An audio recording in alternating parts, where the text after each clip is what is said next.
スポンサーの提供でお送りします。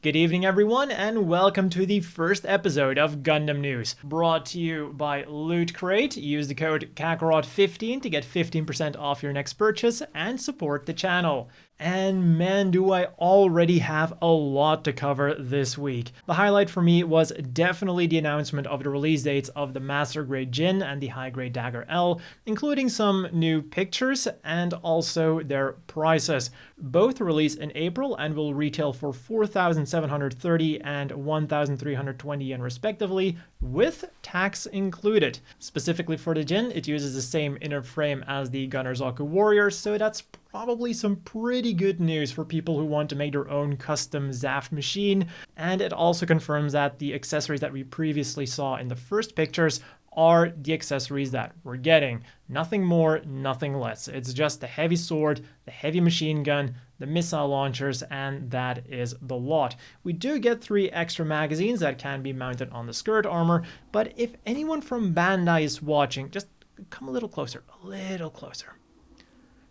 I know that you guys think that the Ginn might only have a machine gun and those missile launchers, judging by the high grade as well, but it has more accessories than that. Anyways, I'm looking forward to the inevitable p-bandai that will have all of the weapons, just as they did with the Leo in the past. The Dagger L then suffers a similar unfortunate fate, as the new pictures confirm that, again, the accessories that we previously saw are everything we're getting. Just a beam carbine, 2 beam sabers, and a shield.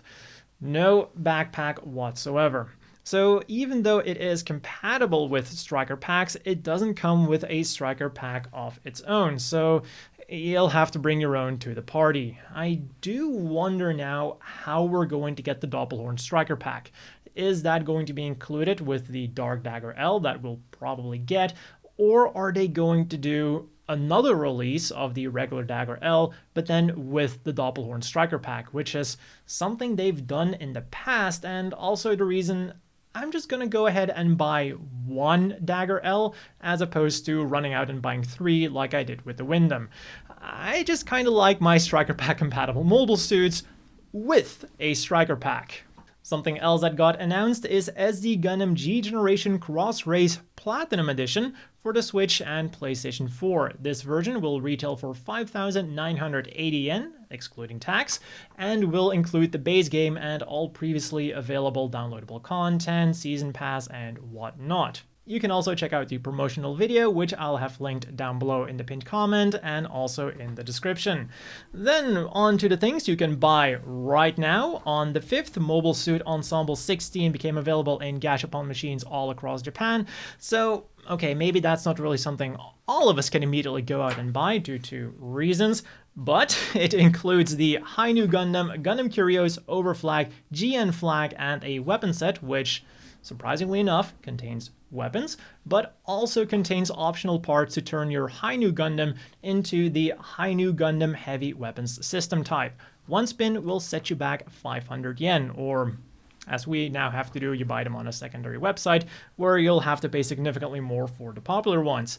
And if you cannot get enough of the Hi-Nu Gundam, on the 7th we got G-Frame 12, and they will feature the Hi-Nu Gundam, the Aegis Gundam, the RX-78-1 Prototype Gundam, and the RX-78-2 Rollout colors. All of them are looking really nice and also very detailed, kind of exactly the way I personally do like them. As usual, each mobile suit has 2 boxes, which will be 500 yen each, but you do get a chewing gum with them.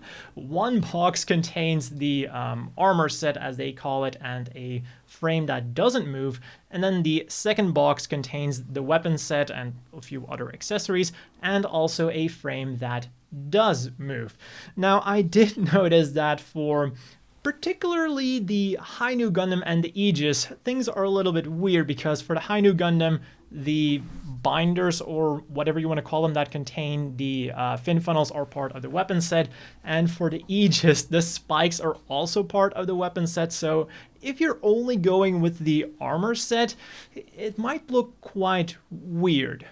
And for anyone worried about kind of wasting plastic because they're forcing you to buy 2 inner frames basically if you want to have the full experience, don't worry, you can use the static inner frame as an action base, which totally does not look wrong. It's absolutely no weird imagery with its legs spread apart and a shaft that emerges from the abdomen. Moving right along, there's some good for all 5 freaking Gista in G fans. On January 1st, May JW Best 2 original and covers was released, featuring the anime's opening theme, Futari no Maho, and other songs included are Faith, the ending theme of God Eater Burst 2, and Haha to Musume no Ichiman Mirai no Tobira, duet version with Aki Yoshiro, as well as 23 other hits for a total of 26. Definitely some cool tunes to listen to while we are building our Gunpla. And talking about Gunpla, on the 8th, 3 Gundam-based limited editions were released. The first one was the high-grade Zaku 2 21st century real color version, and gotta say, it's a pretty cool recolor of a pretty cool mobile suit that I just reviewed. The second one then is the Master Grade Epion Endless Waltz version special coating version, and the special coating of the pink looks absolutely amazing. I love that kind of coating. Yes, it attracts fingerprints like no tomorrow, but it's still really cool. And the dark gray also gives a really cool contrast to it. The colors then that I'm a little bit less excited about is the white, like the silver and the gold, that look more like the cheapish gold that you will sometimes get with regular releases. The third one then is the high-grade Heavy Arms clear color version, and well, if clear colored versions float your boat, I guess this is something you'd be interested in. As for me personally, I mean, you can probably guess that I'm not a huge fan of it, unless it's like something that is a part of a feature of a mobile suit, like the Blitz Gundam. A clear version of the Blitz Gundam makes complete sense with the Mirage Colloid, but other than that, Anyways, we also have something for the Gundam otaku who spends way too much time on the computer.